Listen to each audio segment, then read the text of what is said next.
왜 고난의 십자가가 있는가? 왜 고난의 십자가가 있는가? 그렇죠?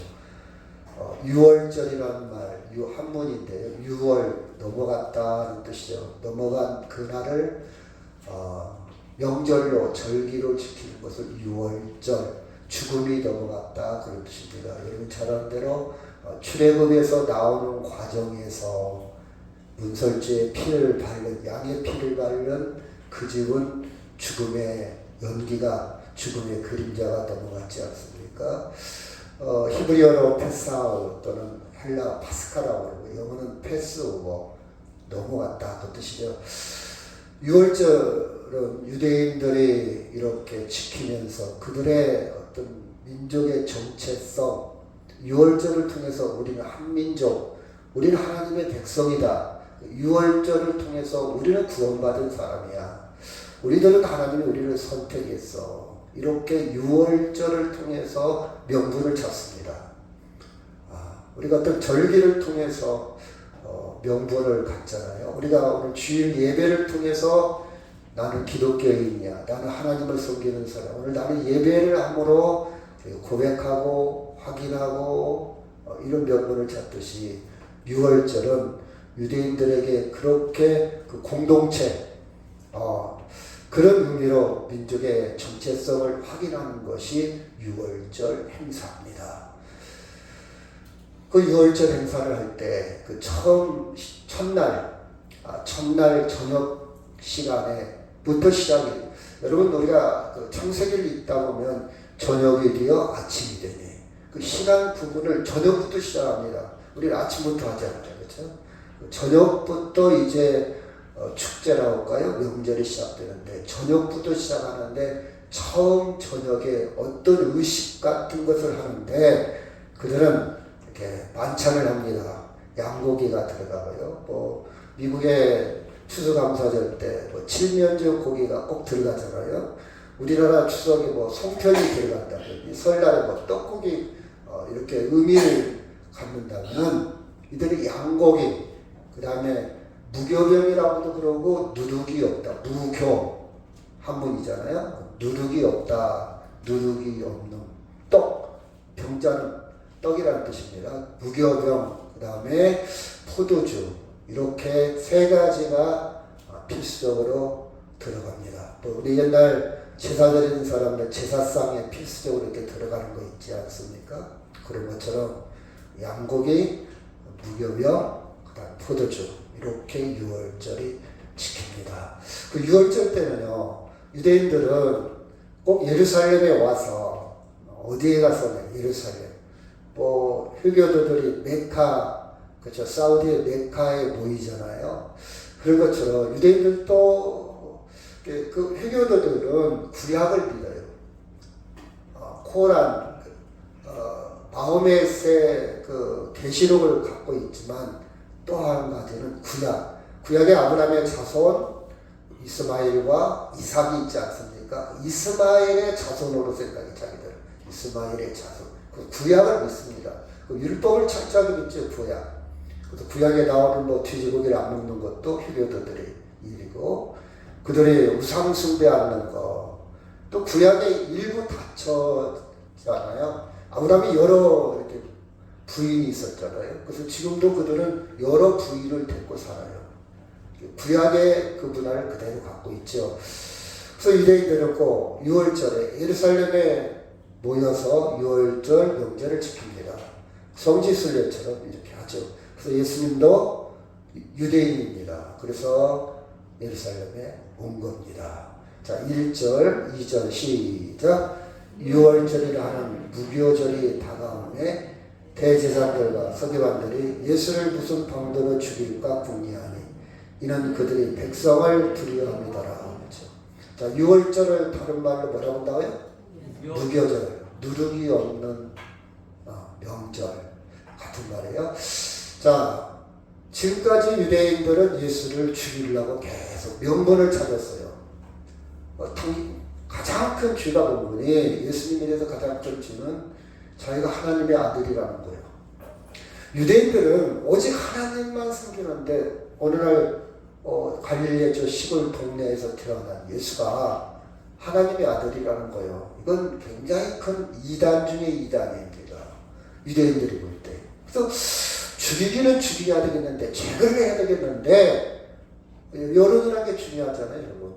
우리가 지금 여론이 얼마나 중요합니까? 신문에 나오고 TV에 나면 민심, 이건 뭐 정치인들이 여론에 굉장히 민감하고, 또 사회학적으로 보면 여론을 이용해가지고 정치하는 경우도 많아요. 특히 독재자들은 여론을 굉장히 이용합니다. 여론이 예수님이 병자를 고치고 죽은 자를 살리고 뭐 굉장히 일반 서민들한테 굉장히 인기가 좋아요. 와 닿습니다. 정말 지금까지 느껴보지 못한 신선한 어떤 운동이라고 할까요? 이런 걸 분위기를 봐서 예수를 함부로 할 수가 없다 이 말이에요. 여론이. 그래서 어떻게 죽일까? 근데 백성들의 여론이 무서워. 백성들이 무서워. 지금 그런 상황에 있습니다. 그런 상황. 자, 21절부터 시작. 그러나 보라, 나를 파는 자의 손이 나와 함께 상위에 있도다. 인자는 이미 작정된 대로 가거니와 그를 파는 그 사람에게는 화가 있으리로다 하시니 그들이 서로 묻되 우리 중에서 이 일을 행할 자가 누구일까 하더라. 대제사장이나 서기관들, 유대인들이 예수를 죽이려고 하는 그런 분위기. 예수님도 이제 계속해서 죽음을 느끼고 있어요. 죽임을, 그렇죠? 나를 파는 자의 손이 나와 함께 상위에 있더라. 가룟 유다를 얘기하는 것이죠. 나는 인자는 당신은 이미 작정된 대로 십자가에 죽게 되지만, 그렇죠? 이렇게 죽음을 감지하고 있어요. 그런 감지. 그러나 23절 보니까 제자들은 전혀 예수님이 죽으리라는 생각을 전혀 못 느끼고 있어요. 그렇죠? 그들이 서로 겉에 우리 중에서 이 일을 행할 자가 누굽니까? 말도 안 되는 소리.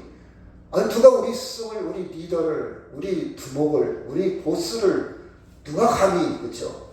말도 안 되는, 전혀 느끼지 못하고 있지 않습니까? 예수님은 죽음을 느끼고 있습니다. 33절 시작. 그가 말하되 주여 내가 주와 함께 옥에서 죽는데 가기를 각오하였나이다. 34절. 이르시되 베드로야 내가 너에게 말하노니 오늘 밤이기를 내가 세 번 말하는다고 너희를 말하시리라. 여러분 33절에 보면 베드로의 고백입니다. 진실성이 있어요. 진정성이 있어요. 베드로는 사실 예수님에 대해서 굉장히 사랑했고 누구라도 앞장서서 예수님을 따라다녔던 사람이었어요. 그런데 이게 진실입니다. 말도 안 되는 소리지만 설령 그 일이 있다 할지라도 나는 예수님을 끝까지 따라갈 겁니다. 여러분 정말 충신 중에 충신이죠. 그렇죠? 진정성이 있습니다. 그러나 예수님은 아니다. 너는 오늘 밤 그 말을 한 하루도 지나지 않아서 오늘 밤 다골기 전에 새벽이 되기 전에 네가 나를 3번씩이나 모른다고 부인할 것이다. 그 예수님은 지금 민감하게 느끼고 있습니다. 지금 이 이야기를 하고 오늘 밤에 당장 내가 끌려가고 체포되고 죽음의 길을 걸어간다는 것을 암시를 하고 있죠. 그렇죠? 암시하고 있습니다. 그래서 결국 베드로는 예수님이 대제사장 집에 끌려갔죠. 체포되어 갑니다. 종교재판부터 먼저 받아요. 그럴 때 대제사장이 베드로를 소환을 했어요. 참고인 조사를 하는 겁니다. 너 예수가 하나님의 아들이라는 거 너 들었어 안 들었어? 너 알아 몰라? 그랬더니 베드로 무슨 얘기합니까? 다 저 사람 모릅니다. 예수라는 사람은 내가 학교 다닌 적은 있지만 잘 모릅니다. 또 물어보고 또 물어보고 3번씩이나 3번이라는 것은 강조요법입니다. 극고 부인했다는 뜻이에요. 아닙니다. 이것이 베드로의 현 주소입니다. 그렇죠? 그래서 예수님은 대제사장에게 끌려가서 신문을 받아요. 1차적으로. 그리고 대제사장은 사내들의 공의라는 말은 국회의원들의 국회에서 청문회를 하죠. 청문회를 거쳐서 이제 사형을 할 수 있는 권한은 국회에 있는 게 아니라 법원에 이제 넘기게 돼 있죠. 그런 것처럼 법원에 넘겨졌다면 이제는 로마 총독 빌라도만이 사형 선고를 할 수가 있어요. 아무나 사형 선고할 수 있는 권한이 없다 이 말이에요. 그래서 예수를 죽이기는 죽여야 되는데 빌라도의 손에 넘어가야 죽일 수 있기 때문에 빌라도한테 인계를 합니다. 그래서 빌라도는 계속해서 재판을 열죠. 이 사람이 어떤 죄를 졌을까? 여러분 사형에 해당하는 죄는 내란 음모, 국가 반역, 그렇죠? 국가를 부정한다든지, 그렇죠? 국가를 전복시키려고 쿠데타를 일으켰을 때 사형을 해야 돼요. 근데 예수님을 아무리 신문을 해도 사형받을 만한 죄가 없어요. 사형받을 만한 죄가. 나 이 사람한테 죄 못 찾겠다. 사형시킬 수 없다. 그렇죠? 사형시킬 수 없다. 그렇죠? 그래서 이제 그냥 순방 그냥 매나 때려서 그냥 지금 같으면 그 집행유예 너 3년 안에 집행유예 3년이라는 말은 너 3년 후에 이 법을 다시 어기면 너는 이제 징역이랄지 금고 이런 형으로 가고 너 그동안 그냥 죄 안 짓고 잘 살으면 없어진다. 유예를 시킨다. 집행하지 않는다. 그런 뜻이거든요. 그냥 순방 조치하려고 그랬어요. 그렇죠? 그리고 6월절 특사, 광복절 특사, 뭐 그 크리스마스 특사, 뭐 석가탄신 특사라는 게 있잖아요. 생활 범죄 저지른 사람, 먹고 살기 힘들어서 죄를 범한 사람 순방하는 경우 있지 않습니까? 대통령의 권한입니다. 마찬가지로 6월절 특사로 내가 선물 하나 주겠다. 예수님 그냥 놓아주자. 그랬더니 군중들이 난리를 치네. 또 여론이 문제예요. 아닙니다. 아닙니다. 예수를 죽여야 됩니다. 그래서 폭력범 바나바를 사면을 시키고 예수님은 사형시키기로. 왜 막 군중이 여론의 정서가 있지 않습니까? 그렇죠? 그래서 결국 예수님은 사형을 십자가에 시킵니다. 그리고 아리마대 지방에 사는 요셉이 자기 가족 묘지, 납골 땅이는 그런 납골 땅에 예수님은 시신을 모십니다. 유대인들은 큰 바위가 많기 때문에 굴을 파가지고 굴 속에다가 시체를 집어넣고 큰 돌로 입구를 덮어뒀습니다. 가족들은 그 굴에 다 들어갈 수 있도록 이렇게 안장을 시키죠.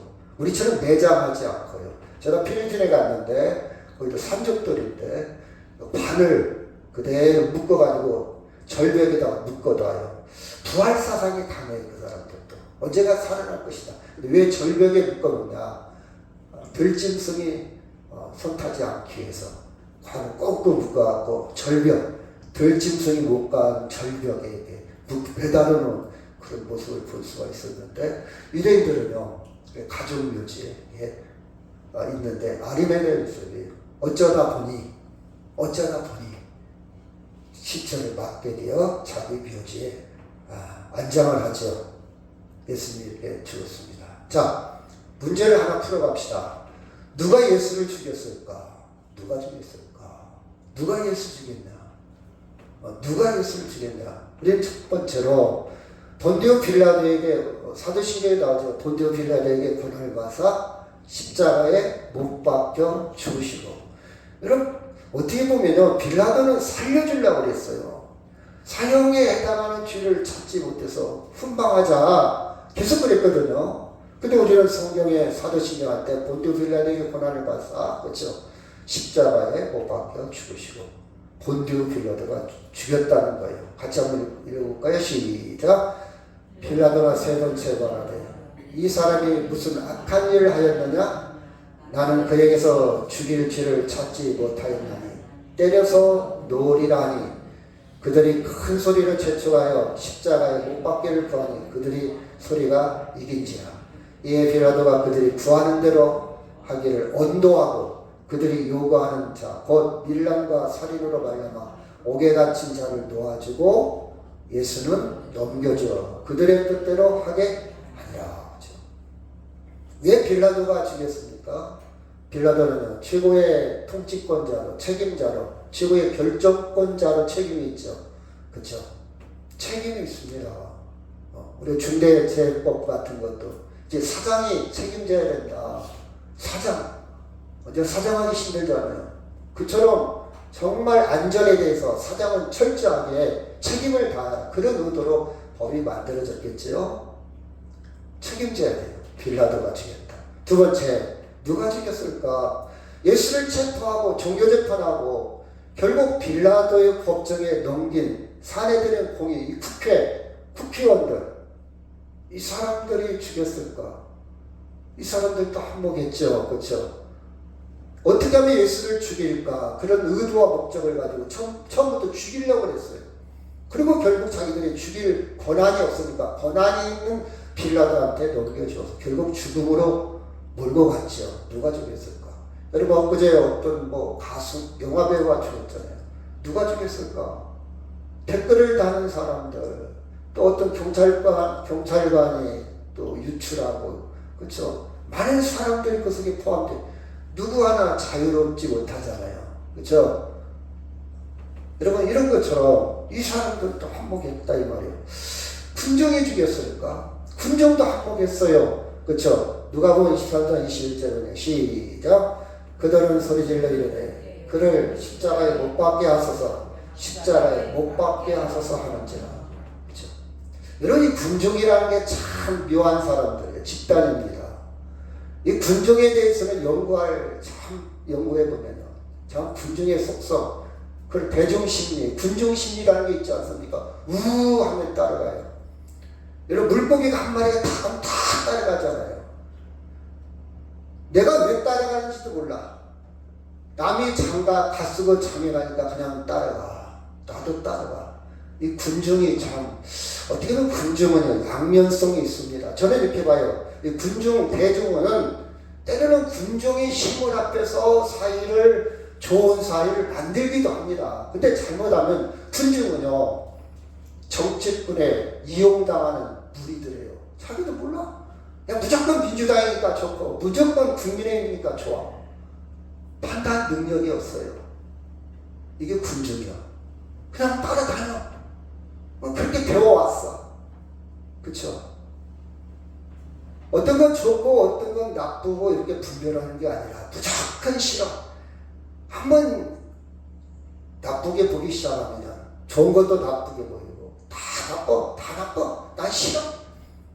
여러분 이것은 지성인이 아니잖아요. 이 군중들이 문제예요. 그때 당시 군중들도 처음에는 다 호산나 다윗의 자손이요 우르르 물려다녔어요. 막 오병이어 사건 때 막 배불리도 먹고 막 구름대처럼 몰려다니다가 한순간에 선동과 정치권에 의해서 한순간에 마음이 변해서 죽입시다 난리를 친 거예요. 군중들. 그렇죠? 정치권에 이용당하는 무리가 있어요. 두 종류의 무리가 있어요. 그래서 지금은요 많은 정보와 지식이 넘쳐나고 있어요. 건강에 대한 지식과 정보도 넘쳐. 근데 가짜가 많아. 그래서 지금은요 분별하는 것이 진짜 능력이, 어떤 것이 진짜고 가짜인지. 코로나 했을 때 까짓대가 좋다고 해서 까짓대를 구하러 다녀. 좋아하는 사람도 그런 사람 있어. 그 양반 대학 나온 사람이에요. 도대체 저 사람 생각이 있는 거예요. 무슨 또 까짓대를 삶아 먹으면 코로나에 좋다고 거기에 휩쓸리고. 여러분 이단에 신천지에 휩쓸려 다니는 사람 봐봐요. 참 무섭지 않아요? 그렇죠? 이게 군중들의 심리입니다. 자, 군중들이 죽였을까?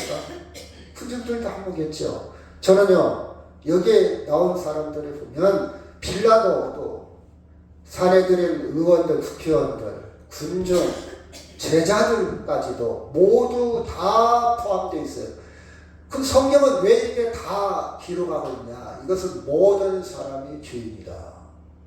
따라합시다. 모든 사람이 예수님을 죽였다. 그걸 고발하려고, 그걸 이야기하려고 다 기록한 거예요.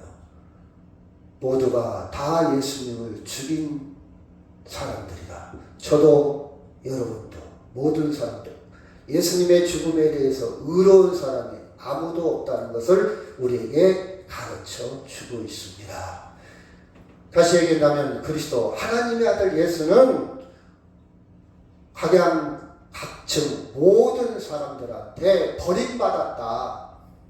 버림받은 박해를 받았다. 다 버림받았어요. 누구 하나 좋아하지 않고 환영하지 않았습니다.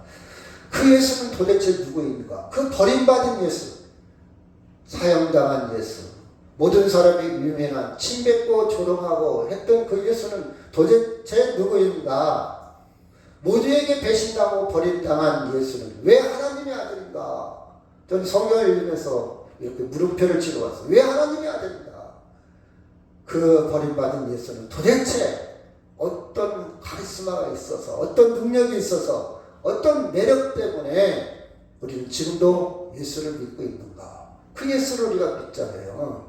그 예수를 믿는 키포인트가 뭔가? 거기에 오늘 말씀의 중심을 가지려고 합니다. 이것은 오늘 6월절 만찬의 핵심이 있어요. 6월절 예수님의 마지막 식사에 해답이 있습니다. 마지막 식사. 여러분이 성찬식을 하면서 그 의미를 계속해서 되새기기를 바랍니다. 여러분, 사람은요, 누군가가 마지막 예배를 드릴 때가 있어요. 제가 엊그제도 전북대병원을 갔다 왔는데 많은 환자들이 지나가고 이동하면서 그 침대에 이동하면서 막 여러 가지 링거줄을 코에다 입에다 손에다 끼고 이동하는 모습을 봤어요. 아, 저 사람은 한 호흡 한 호흡이 참 힘들겠구나. 오래 호흡하지 못하겠구나. 왜? 얼굴을 보니까 피골이 상접했어요. 굉장히 연로하신 분입니다. 그 모습은요, 내 모습이기도 해요. 저 모습에 언제가 마지막이 될지 모르겠지만 그렇게 멀지 않았어요. 근데 그 모습이 나한테도 해당된다 이 말이에요.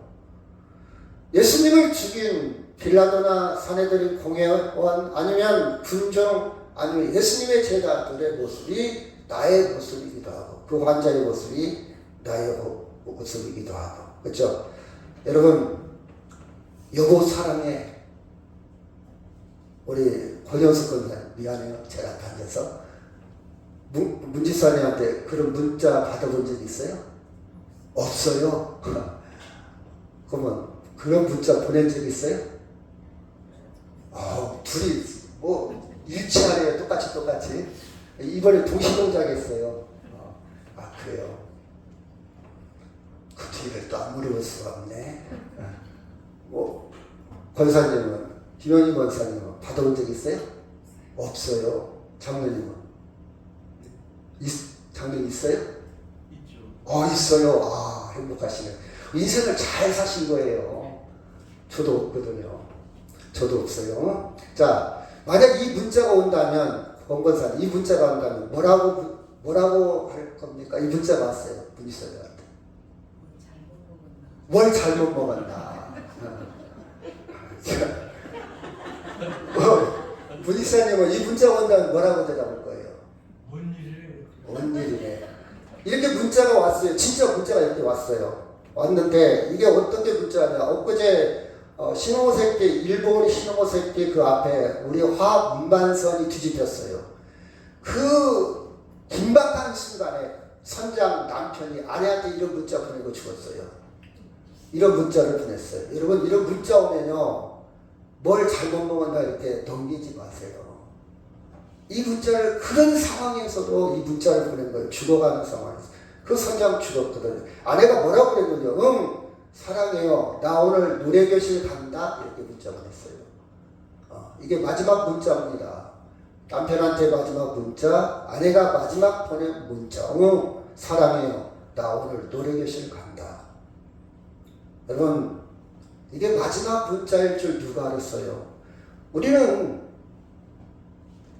어떻게 보면 한순간 너무 쉽게 보내고 있으려고 진지하게 받아들이지 못하고, 그쵸? 그냥 일상, 어제도 해 뜨고 오늘도 해 떴어. 저 해 태양, 어제나 오늘이나 똑같지 뭐. 아니잖아요. 어제 태양과 오늘 태양은 분명 다릅니다.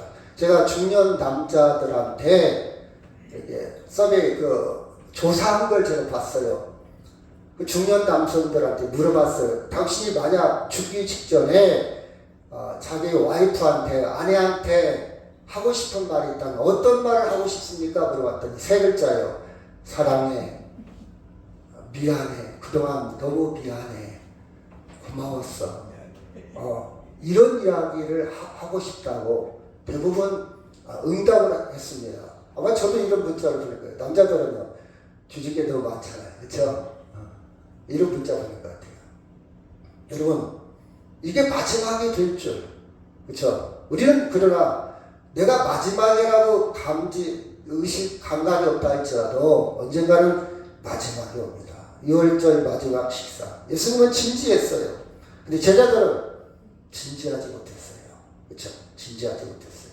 저는 아무리 바빠도 그때 피는 꽃을 야생화는 꼭 보고 살자. 제 철학입니다. 지금 진달래가 폈거든요. 여러분 진달래 봤어요? 저는 나무를 굉장히 좋아해요. 진달래 진달래 대나리 죄송합니다. 대나리의 대를 딱 잘라보면요, 대나리의 대 속에 스토롱처럼 빨대처럼 되어 있어요.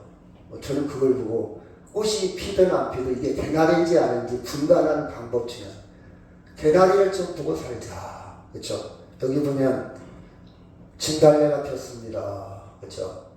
내가 이 진달래를 마지막 볼 수도 있잖아요. 그렇지 않아요? 여러분, 이 진달래 좀 봐주세요. 이 진달래는 지금 펴서 우리한테 원합니다. 나 한 번쯤 봐달라고. 그냥 지나치지 말라고. 나 겨울에 오늘 꽃을 피기 위해서 준비했다고. 당신을 위해서 내가 꽃을 피워냈는데 나 한번 눈여겨보고 지나가라고. 여러분, 우리한테 요청하고 있는 소리가 들리지 않습니까? 아무리 바빠도요, 한번 좀 쳐다보세요. 제가 저번에도 얘기했지만 아무리 바빠도 하루에 한 번은 하늘을 한번 쳐다보고 살자. 아무리 바빠도 그런 여유는 좀 갖고 살자. 여러분, 산다는 게 뭡니까 도대체? 열심히 돈 벌고 정신없고 그게 사는 겁니까?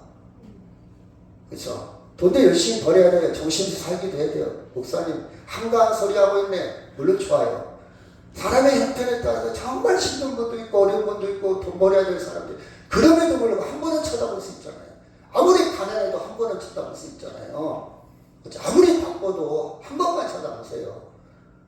한 번 쳐다본다는 뜻은 내가 누구인가, 나는 어떻게 살고 있지, 나는 어디에 있지, 나는 왜 살지, 이유를 알고 산다는 겁니다. 그렇죠? 한 번은 좀 보자. 얼마나 아름답습니까? 여러분, 수채화 같잖아요. 아름답지 않아요? 근데 왜 안 봐주냐고요. 여러분이 퍼머를 하고 오고 여러분 좋은 옷을 입고 오면 사람들이 머리 잘 나왔다, 이쁘다, 젊어졌네, 좋은 옷 입었네, 은근히 기대하고 그만하면 너무 좋잖아요. 이 꽃도 그래요. 이 꽃도 그렇다고요. 마지막이 될 수 있어요. 이 꽃을 치면 마지막. 저는 맨발로 자주 걷습니다. 맨발로 걷는데 걸을 때 무슨 생각하니, 여러분 제가 70km 나갑니다. 그래서 마른 것 같지만 많이 나가죠. 70km 나가는데 이 70km를 두 발바닥이 지탱하고 있어요. 이 발바닥에 대해서 참 고맙게 생각해요. 무게중심을 정말 가분수잖아요. 어떻게 보면 이 적은 면적이 이 70kg의 무게를 넘어지지도 않고 지탱해주는 발바닥이 너무 고맙고, 두 번째로는 이 발바닥이 지구의 중력이라는 것이 작동해서 넘어지지 않게 이 지구의 중력이 내 몸에 작동하고 있다는 사실이요. 이 과학적인 신비가 있어요. 나 그걸 느끼고 있어요. 그걸 조그만 지식으로 알고 있지만 안다는 데서 끝이지 않고 느끼고 살아요. 내가 지금 중력 가운데 움직이고 있지, 내가 중력 가운데 무너지지 않고 있지, 넘어지지 않고 있지. 바로 손에 느끼면서 합니다. 그렇죠? 느끼자 이 말이에요. 자, 19절 20절 시작. 또 떡을 가져 감사하기도 하시고 떼어 그들에게 주시니 이르시되, 이것을 너희를 위하여 주는 내 몸이라. 너희가 이를 행하여 나를 기념하라 하시고 저녁 먹음에 잔도 그와 같이 하여 이르시되, 이 잔은 내 피로 세우는 새 언약이니 곧 너희를 위하여 붙는 것이라.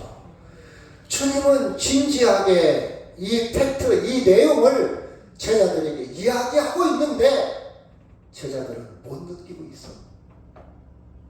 감각이 없어. 와닿질 않아.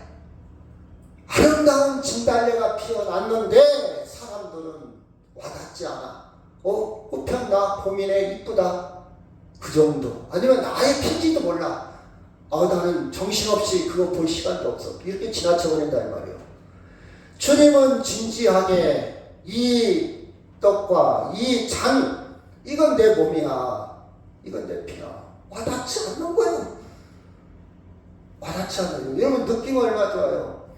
여러분 자녀들이 살아있을 때 부모의 사랑을 느끼면 얼마나 좋습니까? 저도 똑같은 사람이죠. 못 느끼고 살다가 돌아가신 다음에 말 한마디라도 좀 이쁘게 할걸, 사랑한다고 그 흔한 말 한마디도 왜 나는 부모한테 말을 못했나, 막 가슴이 저려와요. 참 바보 같다. 그래서 저는 자녀들에게 기대하지 않습니다. 왜? 내가 그렇게 살아왔어. 다 네가 뿌린 씨앗이야. 너도 그렇게 살았잖아. 뭘 기대해?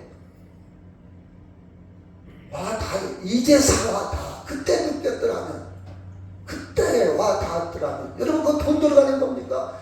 부모는요 그 말 한마디에 다 갚아주는 거예요.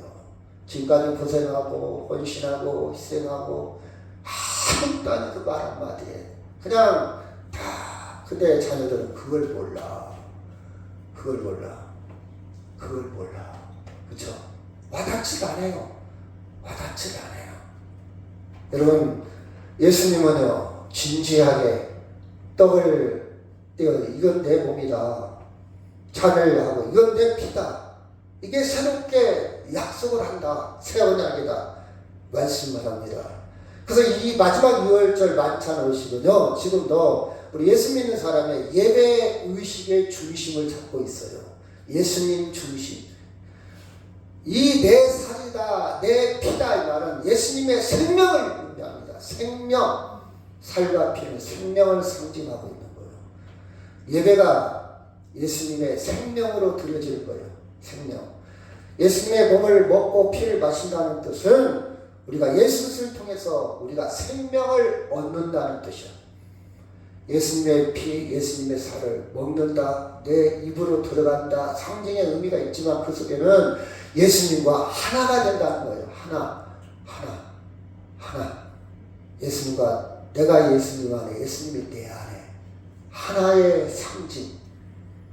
그쵸? 여러분, 결혼 반지를 끼는 의미는 나 결혼했어, 그걸 상징하는 거예요. 나 건들지 마. 나 유혹하지 마. 나한테 프로포즈 하지 마. 나 결혼한 남자야. 나 결혼한 여자야. 그쵸? 당신과 나하고 결혼했어? 약속을 하는 거야. 약속. 그래서 반지를 서로 주고받는 상징의 의미예요. 그쵸? 상징의 의미지 별 의미 없잖아요. 다른 의미 없잖아요.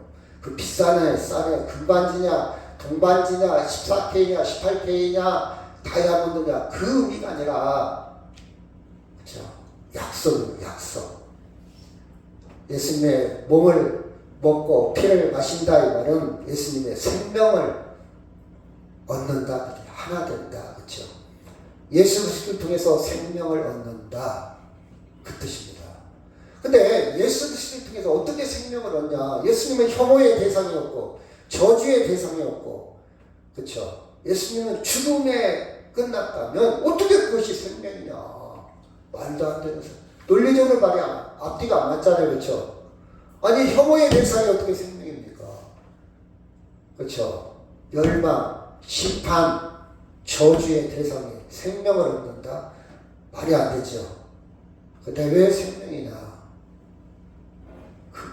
그 죽음에서 다시 살리신 거예요. 하나님이 디자인했어요. 계획했어요. 하나님이 그 계획한 대로 실행을 한 것이 뭐냐? 프로세스, 과정이, 그 진행 모든 단계가 죽음 다음에 무엇으로? 부활로 이끌어, 부활로 그 죽음에서 생명을 건지셔서 부활로 다시 새 언약을 만드신 것이 생명의 근거의 초점입니다. 단순히 그냥 저주, 혐오, 심판, 죽음으로 끝날 십자가로 끝났더라면 아무것도 아니에요. 아무것도 아니에요. 아무것도 아닙니다. 그런데 무엇으로 이어지는 과정이라고요? 부활로 이어지는 과정. 부활은 생명의 극치입니다.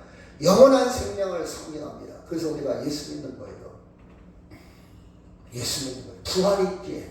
부활, 다시 살아나셨다. 다시 살리셨다. 하나님이 다시 살리셨기에 우리는 예수님을 통해서 생명을 얻는다는 사실이에요.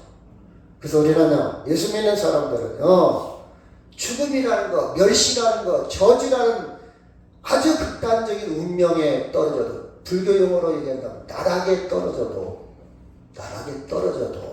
우리는 두려워하지 않습니다. 뭐가 있기 때문에요? 부활이 하나님이 다시 살리신 능력이 있기 때문에, 그렇죠? 능력이 있기 때문에, 그렇죠? 능력이 있으면 두려워하지 않습니다. 두려워하지. 그래서 우리는요, 설령 내가 저 밑에 더 이상 떨어질 수 없는 곳에 떨어진다 할지라도 그 생명의 주인 되시는 부활하신 예수님이 함께 하신다면, 하나님이 함께 하실 것이고, 하나님이 함께 하신다면 절대 혼자가 아닙니다. 두려워할 이유가 전혀 없어요. 전혀 없어요. 그 하나님은 창조자입니다. 세상의 완성자입니다. 생명의 주인입니다. 그렇죠? 저는 어제 읽은 책 중에 여러분이 아시는 분도 있어. 허주이라는 교수가 있어. 미국의 프리스턴 대학교의 수학 교수인데요. 천재입니다. 50년 동안 풀지 못한 아주 어려운 문제들을 풀어낸 필드상인가요? 그 노벨상 같은 거, 수학계에서는 노벨상 같은 상을 받은 사람이에요. 잠시 이 양반이 한국에 왔어요. 쓴 이야기를 좀 읽어봤는데, 여러분들 수학이 어렵습니까? 살아가는 게 어렵습니까? 그 양반은요, 살아가는 게 더 어렵대요. 수학보다 더 어렵대. 그때 무슨 생각했냐? 야, 나는 대단한 사람이구나. 여러분 살고 있잖아요. 이 어려운 세상 어렵습니다. 여러분 세상이 어려워요. 세상이요 꽃길만 걷는 게 아니에요. 여러분 우리가 많은 그 리모트 컨에 꽃길만 걸으세요. 세상의 본질을 잘못 보고 있는 세상은요, 비 오는 날도 있고 해 뜨는 날도 있는 게 세상이에요. 비 오는 날만 있으면 못 살아요.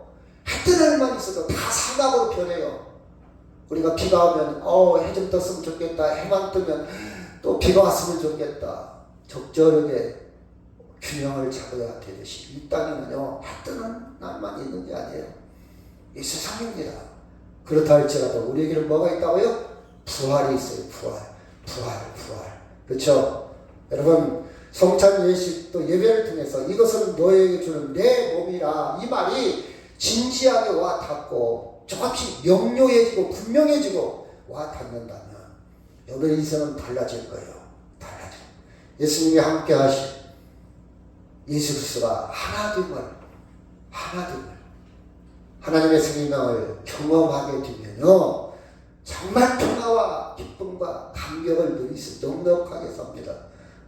넉넉하게 살아요. 제가 그랬잖아요, 지난주에. 제가 여수를 한번 갔는데 케이블카라는 탄적이 있어요. 그날 막 바람이 엄청 불어서 막 이렇게 흔들려요. 막 사람들이 다 두려워해요. 왜 이런 날 이거 운행하는 거예요? 이거 죽겠네. 막 벌벌 떨어요. 내가 그랬죠. 나는 죽어도 호상이야. 왜 그런지 아세요? 한갑이 넘었잖아요. 한갑 넘으면 호상이지 뭐. 넉넉해요. 저는 넉넉해요. 두려워하지 않아요. 그렇죠? 왜 그러냐? 투안이 있어요. 안식이 있어요. 물불을 가리지 않는 게 가장 대단한 사람의 소망과 물불 가리지 않는 거예요. 우리는 죽음을 가리지 않을 정도로 투안이 있어. 어차피 이 세상은 조금 짧고 길 뿐이야. 영원한 거 없어요, 여러분. 근데 하나님의 생명은 영원합니다. 영원함.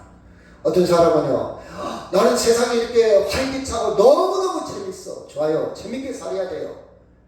난 신앙생활이 좀 그냥 답답해. 신앙생활에 골이 답답해. 밋밋해하는 사람도 있어요. 여러분 밋밋한 게 아니에요. 정말 신앙의 깊이에 들어가면요, 인생에 힘이 있어요. 낙심하지 않습니다. 미워하지 않아요. 당황하지 않아요. 절망하지 않아요. 용서할 수 있어요. 세상에 활기차게 사는 사람들이요, 하루아침에 기분이 탁 다운되기도 하고 팍 올라가기도 하고, 죽음이 오면 꼼짝 못해 막 벌벌 떨어요. 막 그렇죠. 우리는요, 밋밋하게 보일지 모르겠지만 깊이가 있어요. 제가 깊이 있는 사람을 이렇게 표현을 해봤어요. 여러분, 많은 사람들이요, 나름 세상에서 확신을 갖고 몰두하지만요, 정말 진정한 생명을 누리고 있을까? 정말 죽음을 넘어설 수 있을까? 그렇죠. 활기차게 사는 사람들, 하나님 없이 막 재밌게 사는 사람들, 그들은 정말 죽음을 뛰어넘을 수 있을까? 그렇죠. 저는 허상을 쫓고 있다고 봐요. 본질을 제대로 알지 못하고. 자, 한번 볼까요? 고린도전서 1장 20절 시작.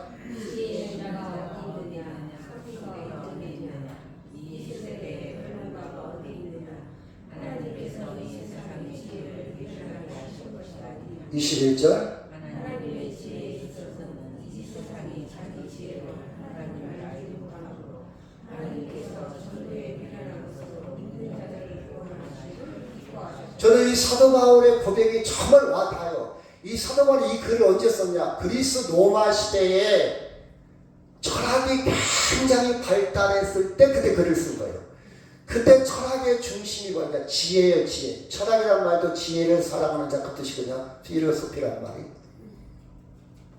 그때 바울이 그 세상에서 말하는 그 지혜를 뛰어넘어 생명을 발견하고, 나는 이 모든 것을 뛰어넘어 참 자유를 이야기합니다.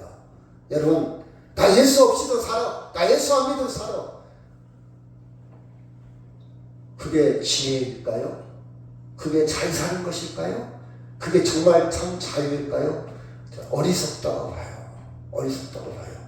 그래서 우리는 아무리 바빠도 주님을 놓치면 안 돼요. 자, 체스턴의 정통이라는 책에 이런 말이 나와요. 미치광이는 자기 이성을 잃은 사람이 아니고 이성을 제외한 모든 것을 잃어버린 사람이다. 여러분 잘 보세요. 이 사람을 생각할 때 미치광이가 누구냐? 저 사람 이성을 잃었네. 그게 아니고, 우리는 그렇게 생각하잖아요. 진짜 미치광이는 나는 이성은 가졌지만 다른 모든 것을 잃어버린 것이 진짜 미치광이다. 이성이라는 것은 자기 지식, 정보, 자기 생각은 가졌다 설쳐도 하나님을 모른다면 진짜 미치광이라는 뜻이에요. 다른 건 다 잃어버린 사람. 나는 찾았는데 하나님을 모르면요, 나 스스로 구원을 이룰 수 없다는 뜻입니다. 이룰 수 없다는 뜻이에요. 여러분, 제가 아는 분 하나, 피골이 상접해서 암 말기 환자입니다. 근데 이 사람이요, 피골이 제가 보면요, 걸어다니는 엑스레이 같아요. 여러분, 엑스레이 찍으면 뼈만 남잖아요. 이렇게 걸어다니는 엑스레이. 근데 한 달 살기 위해서 수술을 또 한대. 그래서 왜 하냐고 물어봤더니 글을 써야 되는데 한 달을 더 글을 써야 된다는 거예요. 한 달을 위해서. 어떤 분은 당신 수술해봤자 1년 못 삽니다 해도 나는 수술 안 할래요. 수술 안 할래요. 1년도 못 사니까 괜히 항암 치료받고 괜히 나 수술하고 나 검사하다 지쳐 죽을 것 같아요. 안 할래. 이런 사람도 있어요. 근데 이 사람은요, 당신 살아봤자 한 달 살 거예요. 근데 수술을 또 한다고. 그러니까 문지사님 같으면 어떻게 할래요? 안 치워. 나는 한 달 살아도 수술한다. 손 들어봐요. 없어요? 지사님. 저는 어떤 사람은 한 달 살아도 수술한다는 사람도 아는 사람은 다. 근데 저는 결론을 내리거든요. 정답은 없다. 그렇죠? 정답은 없어요. 어떤 게 정답은 아니에요. 에이, 그렇게 살 바에는 차라리 죽는 게 낫지. 아니야, 난 한 달 살아 수술할 거야. 정답은. 근데 이 사람은요, 한 달 글을 쓰기 위해서 수술한다는. 그것을 나쁘다고 볼 수는 없잖아요. 저는 정답은 없다고 봐요. 정답은 없는데 나는 당신이 그런 결정을 했을 때 그게 옳은 결정인지 잘못된 결정인지 아무도 판단 못합니다. 아무도 옳다 그랬다 못해요. 정답이 없으니까. 근데 저는 한 가지 요청하고 싶어요. 당신이 결정하는 부분에 예수님을 초대하십시오. 아멘? 예수님이 들어가면 예수님은 꼭 초대하십시오. 저는 그렇게 하고 싶어요. 여러분 그렇잖아요. 내가 잘못된 생각으로 결정하는 게 너무 많잖아요. 나는 그게 옳다고 생각해서 결정이 참 많아. 남들이 그거 오나 그러나 판단 못해요. 그 사람 생각이니까. 내가 농사 짓는다면 농사 짓지 마. 농사 지면 누가 얘기합니까? 그 사람은 것인데. 나 저 사람 결혼할 거예요. 하지마 해. 한 번에 말 못해. 사실은 본질적인 문제. 그 사람의 인생이지 당신 인생 같아. 근데 어떤 결정을 하든 그 안에 예수님을 초대하기를 간절히 바랍니다. 아멘. 예수님을 초대해요. 어떤 사람은 극심한 통증 가운데도 연장하고 싶은 사람도 있고, 어떤 사람은 소중한 생명인데도 불구하고 빨리 죽는 사람도 있어요.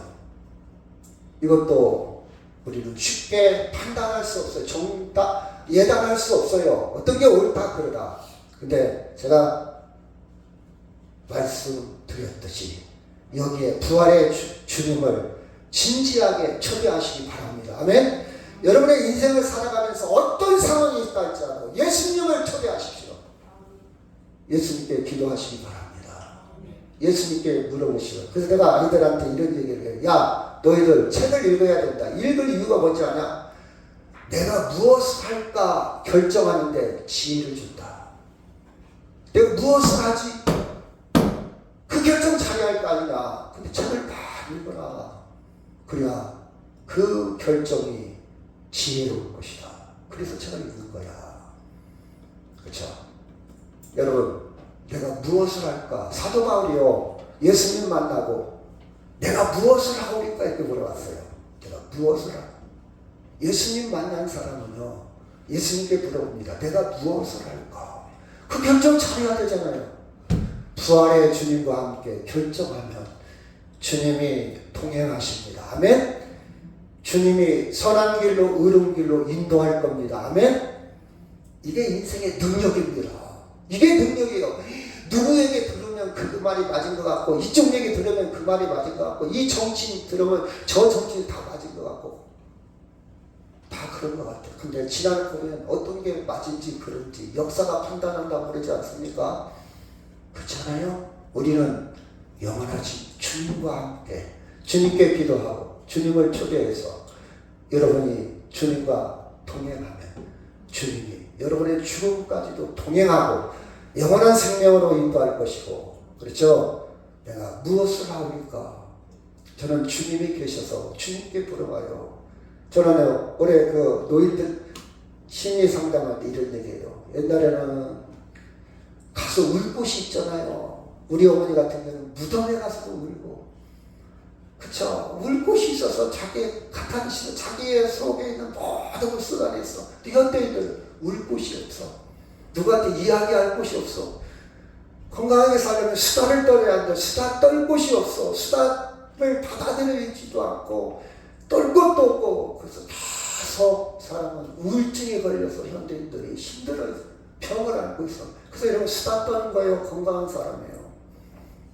그러나 우리에게는 예수 그리스도를 대말하면 예수님께 다 쏟아내요. 그래서 옛날에는요, 마룻바닥이 우리 권사님들이 눈물바닥이었어요. 옛날에는 그 양반들 노동에 시달리고 남편에 시달리고 도박에 노름에 술 주정에 시어머니에 자식에 눌린 사람들을 얘들한테 와서 밤새도록 쏟아냈어요. 놀라운 얘기. 저는 심리학적으로 봐도요, 참 하나님의 은혜다. 영적으로 보면 그 이상이지만 심리학적으로 봐도 은혜다. 그렇죠? 여러분, 주님을 초대하시기를 바랍니다. 사람은 결정할 수 없어요. 어떤 것이 옳다고 정답을 내릴 수 없어요. 주님은 옳다고 정답으로 나를 인도할 겁니다. 그 주님과 함께 동행하는 저날의 되기를 주의 이름으로 축원합니다. 우리 다 같이 통성으로 기도합니다.